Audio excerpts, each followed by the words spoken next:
المحل الفلاني، كم يعطيك بالشهر؟ قال له 5000. فيرد عليه مستنكرا: 5000 فقط؟ كيف تعيش بها؟ إن صاحب العمل لا يستحق جهدك ولا يستاهله. فأصبح كارها لعمله وطلب رفع الراتب، فرفض صاحب العمل، فأصبح بلا عمل. كان يعمل، أما الآن فهو بلا عمل.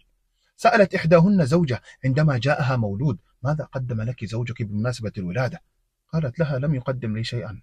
فأجابتها متسائلة: أمعقول هذا؟ أليس لك قيمة عنده؟ ألقت بتلك القنبلة ومشت. جاء زوجها ظهرا إلى البيت فوجدها غاضبة، فتشاجرا وتلاسنا واصطدا فطلقها.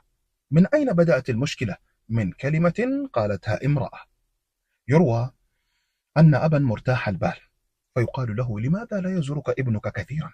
كيف تصدق أن ظروفه لا تسمح؟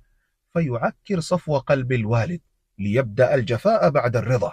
إنه الشيطان يتحدث بلسانه. قد تبدو أسئلة بريئة متكررة في حياتنا اليومية، ولكنها مفسدة. لماذا لم تشتري كذا؟ لماذا لا تملك كذا؟ كيف تتحمل هذه الحياة أو هذا الشخص؟ كيف تسمح بذلك؟ نسألها ربما جهلا أو بدافع الفضول أو الفظاوة، ولكننا لا نعلم ما قد تبثه هذه الأسئلة في نفس سامعها. مضمون الرسالة والقصة: لا تكن من المفسدين.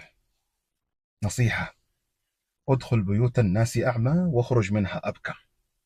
ولا أبرئ نفسي حين أرسل بالنصح والتذكير، لا يعني أنني أدعي المثالية، لكن هي رسائل أوجهها لنفسي قبلكم: لا تفسدوا على الآخرين حياتهم. تحياتي للعقول الراقية.